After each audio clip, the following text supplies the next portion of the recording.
All right, Robert Whittaker went to social media, something the kids call Twitter. He put out a message.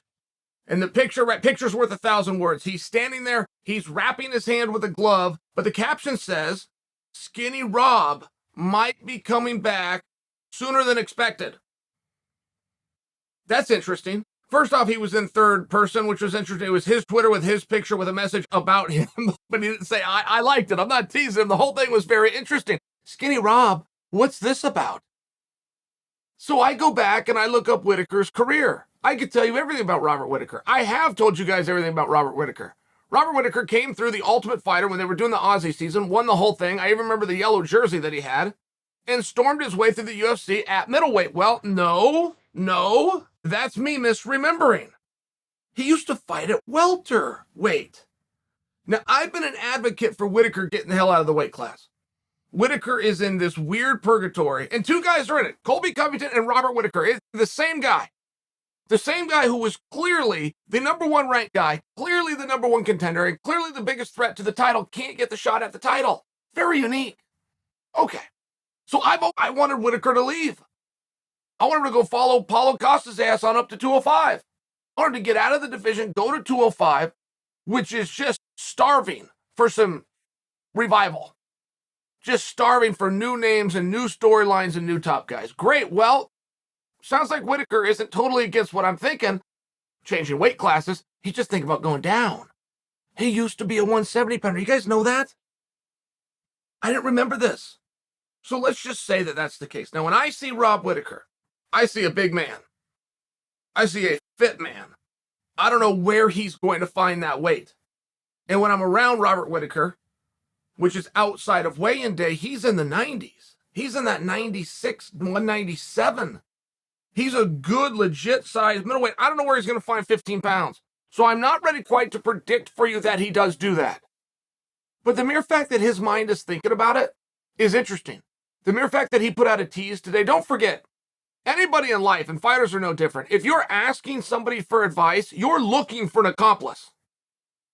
So when he comes out on Twitter and talks about, I'm thinking of going to 170, he's waiting to see what comes back at him. Do you guys want to see him change weight classes? I do. I just wanted to see it up.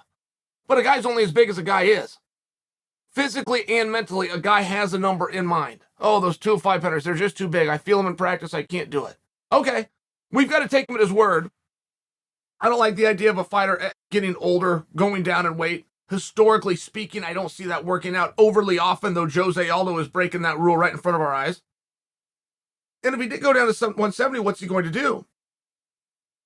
Robert Whittaker going down to 170, a top guy coming off of a loss, right in lines with Jorge Masvidal being at 170, a top guy coming off of a loss. It's interesting. And it's the one thing that fighters never think of. Fighters get so close to their career, they just know their inner circle. They just know the gym that they go to and everybody acts like they're the biggest stud there. They just know their social media, so they get a very false sense of where they're at. They get a very, very warped sense of worth. And the one thing that a fighter never takes with him when he does come up with a plan, and in this case, it looks like it's to change weight classes, he never understands the business. Which is, as a viewer, we don't care what weight you're at. As a viewer, we don't care if you made weight or missed weight the day before. When I tell you we don't care what you weigh, I could not be speaking in any more literal sense. So if you're going to change weight classes up or down, you need to have an opponent first. If you think there's a great big story that you're going to change weights, you're wrong. If you go after a specific guy who happens to be in a different weight, now you got us. Now you got us. Now, I'm not giving Robert Whittaker a hard time. I'm a supporter of Whittaker. I thought he won the fight with Adesanya. I think he should be champion now. Either way, he's at 2 times the pace. He's in the exact same spot as Colby.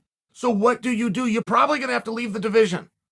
Particularly if the number one guy's hardest work is already behind him and things are only going to get easier. Because now you can't even hang your hat on, well, let me just run this guy's career out. Let me just run out this guy's clock. Look what Khabib did for 155. It was so evident that nobody was going to catch him. He stepped aside. Boom. Now that division is flourishing. All sorts of top nines. Iron on top of iron instead of the big gap that Khabib caused. So that's where I would support Robert Whittaker, or at least encourage Robert Whittaker. Find an opponent. Why are you going down? Now, we, the audience, knows why. I just laid it out. You're the number one contender at a weight class that you've already fought for the belt. So being number one contender, a throne that you're going to have to protect for no reward on the other side, is a tough spot. Leaving the division does seem wise to me. I do think Robert Whittaker's world championship quality. I personally think he should have that belt right now, but he doesn't. So if he's going to go down and he wants to go down with a splash, he needs to find an opponent. And it's always the miss. Every fighter makes the same mistake. Getting a fighter to lay out a strategy for their own career is almost impossible to do. When you sit and you ask them for the trajectory and what narrative and what message from a marketing standpoint they plan to go within their own career, they don't even know what you just said to them. Like, this would seem like I fulfilled everything. I've identified in my weight class that I was the top guy. I can't fight Adesanya because I already did. I've identified I need to change the weight. Boom, here, off we go. Story's great. Put it on Twitter. See how many loves it gets. Well, not so fast. If I was to tell you guys Robert Whittaker was going to change weight classes and go down to 170, I think you would think that was interesting. That's probably where it would end. Scale of 1 to 10 on your interest level, I probably got you around a 6, 6.5. If I told you that Robert Whittaker is coming after Jorge Masvidal and he's going down to that weight class to do it, now I've got you.